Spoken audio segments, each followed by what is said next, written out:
ये देखा जाएगा कि गर्मी इतना है बढ़ा हुआ है। अब छोटे छोटे बच्चे हैं KG 1 से लेके 8th क्लास तक हैं जो गर्मी को सहन नहीं कर पाएंगे, लू लग जाएगा तो इनका जो स्वास्थ्य पे असर पड़ेगा उसका जिम्मेदार आखिर कौन?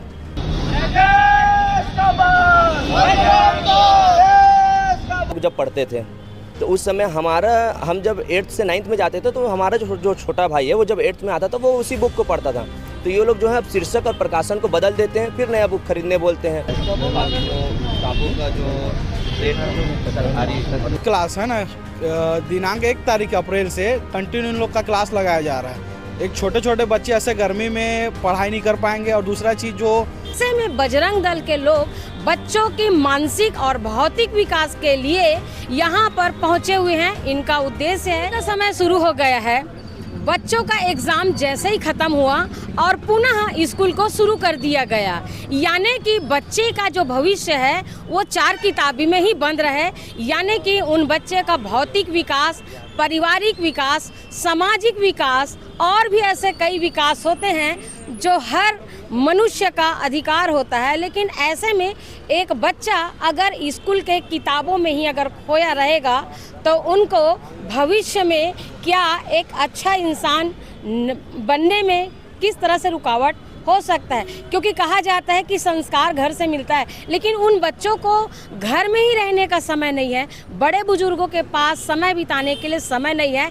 ऐसे में बजरंग दल के लोग बच्चों की मानसिक और भौतिक विकास के लिए यहाँ पर पहुँचे हुए हैं। देख सकते हैं छत्तीसगढ़ बजरंग दल के वो तमाम योद्धा जो है इस वक्त कलेक्टर पहुंचने वाले हैं और जो है कलेक्टर से ये गुहार लगाने वाले कि एक ऐसा एजुकेशन है जो बच्चों को रात और दिन एक चक्री में जो है डाले। आप बताएंगे पूरी जो आप लोग विज्ञप्ति दे रहे हैं किस कारण से दे रहे हैं, बच्चों में किस तरह से आप लोग विकास नहीं देख पा रहे हैं? ये जो ज्ञापन है ये शिक्षा मंत्री को भेज रहे हैं हम लोग जिलाधीश के माध्यम से।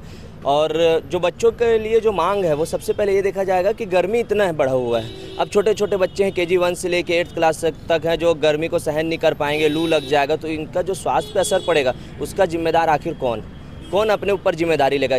क्या वो प्रिंसिपल लेगा या शिक्षा मंत्री जी लेंगे अपने ऊपर? कौन इसका जो जिम्मेदारी लेगा? और सबसे पहला बात ये भी है कि जो फीस है कुल मिला के इनका वसूली का काम चल रहा है, जबकि जो स्कूल चालू होने का समय है वो गर्मी के बाद का होता है। तो फीस वसूलना है, महंगे महंगे किताब और ड्रेस बेचे जा रहे हैं और पेरेंट्स से उगाही किया जा रहा है पैसे का। मतलब एजुकेशन के नाम से लूटमारी, पूरा लूटमारी है, पूरा एक धंधा बना के रख दिए हैं, एक स्कैंडल चला रहे हैं। जैसे क्या होता था, जैसे हम लोग जब पढ़ते थे तो उस समय हम जब 8th से 9th में जाते थे तो हमारा जो छोटा भाई है वो जब 8th में आता था वो उसी बुक को पढ़ता था।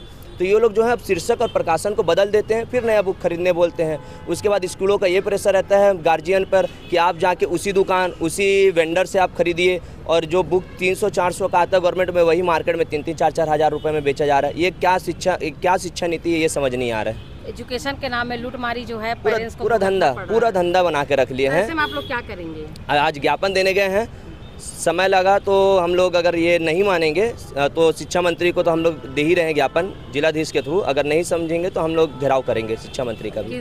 कहाँ का घेराव करेंगे? शिक्षा मंत्री उनका घर का करेंगे। घर का घेराव? हाँ, घर का घेराव। क्या लग रहा है कुछ निराकरण निकल पाएगा? अब निराकरण तो निकलना चाहिए, क्योंकि जिलाधीश जो बैठे हुए हैं वो खुद एक एजुकेटेड पर्सन है और वो इस तकलीफ को समझ पाएंगे।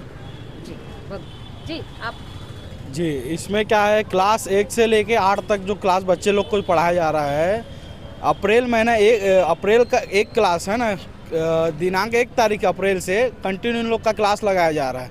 एक छोटे छोटे बच्चे ऐसे गर्मी में पढ़ाई नहीं कर पाएंगे। और दूसरा चीज़ जो स्कूल प्रबंधक है, इन लोग क्या कर रहे हैं, नया सिलेबस डाल दे रहे हैं और बुक्स नया खरीदने बोलते हैं बच्चे लोग को। और ऐसा है कि शॉर्टकट बैठाते हैं, इन लोग कमीशन बेस पे काम करते हैं। तो हम शिक्षा मंत्री से निवेदन करेंगे कि ये सब जो चल रहा है ये सब ना हो और इस पर सख्त कार्रवाई करेंगे।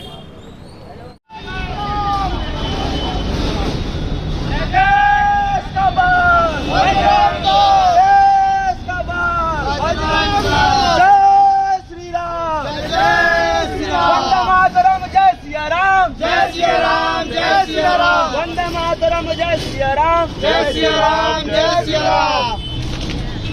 सर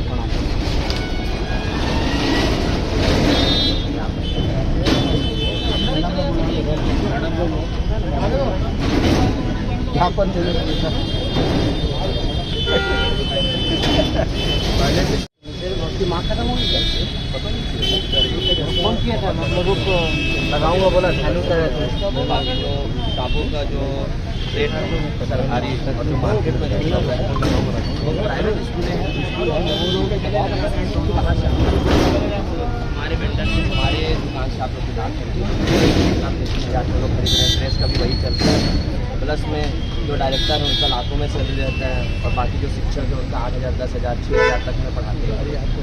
उसके बाद जो निजी विद्यालय हैं उनके 10% हर साल जो है वो फीस वृद्धि करते हैं। फिर जैसे वृद्धि कर